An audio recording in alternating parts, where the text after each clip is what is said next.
Let's talk about what happened in VR this week. And one big thing that happened is I have to say thank you to so many of you. You showed up for our charity live stream for Thankmas, and each of these snowflakes is a donation from one of you.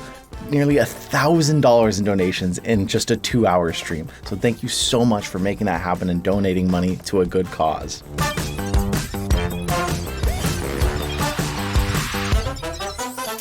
Quest Pro controllers are now officially supported on the Quest 2.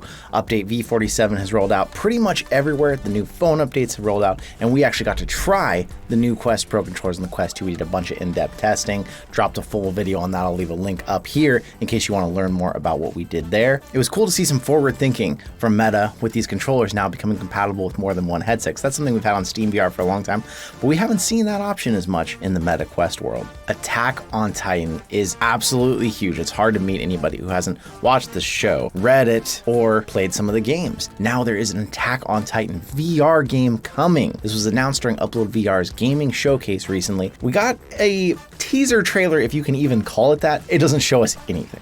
Literally just tells us it's coming. This is by a studio called Universe that actually developed a game before called Little Witch Academia VR. This was a anime-based witch broom racing game, which if you look at the trailer here, it looks like it had some merit. Not the most advanced VR game, but they did advertise it actually had built itself with a unique anti-motion sickness technology that they had used in this game. So even going at high speeds, they were able to help keep people from getting motion sickness, something that will be very necessary in a potential Attack on Titan game. If you've watched the show, you've seen people in it are wielding these dual swords. They look like actually those little razor blades you get that you can break pieces off as they get dull and keep extending them out. And they're flying around with these jet packs that help jettison them. They call it a omnidirectional flight because they can shoot one direction and then shoot back another. And to be able to pull it off in VR and not make people sick is going to be a feat in and of itself. So far, all we know is the teaser trailer and that this is coming summer of 2023. Attack on Titan VR Unbreakable is the name of this game. Are you excited? If you didn't watch the annual Game Awards this year, you might have missed some of the future memes of the year that we had happen. Hey, Matan. Real quick, I want to thank everybody and say that I think I want to nominate this award to my Reformed Orthodox Rabbi, Bill Clinton. Thank you, everybody.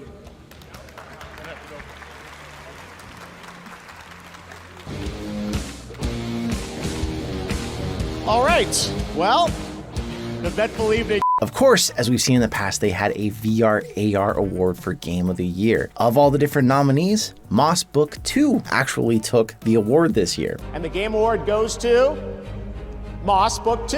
If you haven't played either of the Moss series, it is a third-person platformer, but you as the third person are playing an actual character, a deity, helping Quill, this cute little mouse, through a world of action, adventure, and puzzles. So if you haven't checked either of them out, it might be something that would interest you, especially as we've seen this won a Game Award up against some other big contenders like Bone Lab. These are chosen mostly by news outlets around the world, of course, with some fan voting going on too.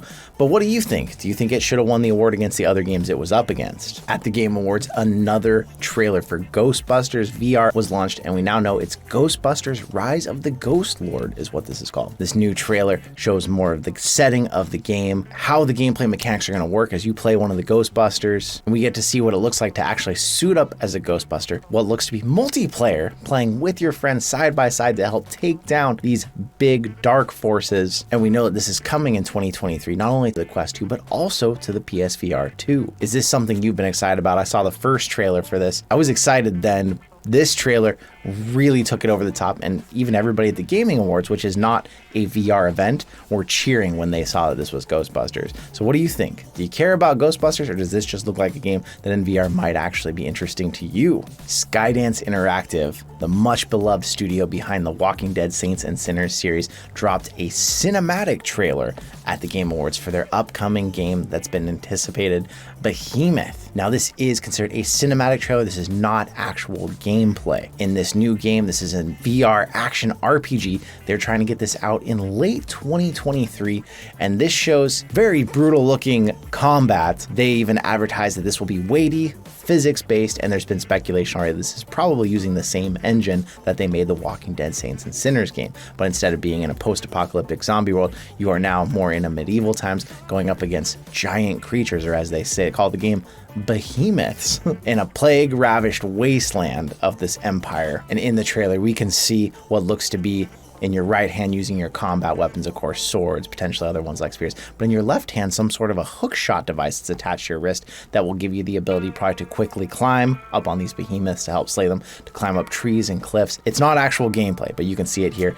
It does look stunning from what they are trying to accomplish. This is supposed to come to PSVR 2, PCVR, and Quest 2 as well. Hopefully, barring any delays, we will see this by the end of next year. If you've been hoping to get your hands on a PSVR 2 at launch, it looks like that may be easier than initially thought. When PSVR 2 was first announced for pre-orders, it was a lottery-style pre-order where they were allowing people to register and maybe get a chance to get in those pre-orders. Now, they've opened the pre-orders to everyone. You no longer need an invitation. People who are putting in those pre-orders are still getting delivery dates of launch week. February 22nd, 2023 is the official launch date, and we're still seeing people who are putting in their pre-orders this late are getting that estimated date. Sony had said before they made 2 million PSVR 2s for launch because of how much they were anticipating the sales, how the original PSVR sold out so quickly and had stock issues as a result of them not making enough initially. But does this also potentially mean the demand is lower than they were anticipating? People were shocked to hear this was going to be more than the cost of an actual PS5 to get the PSVR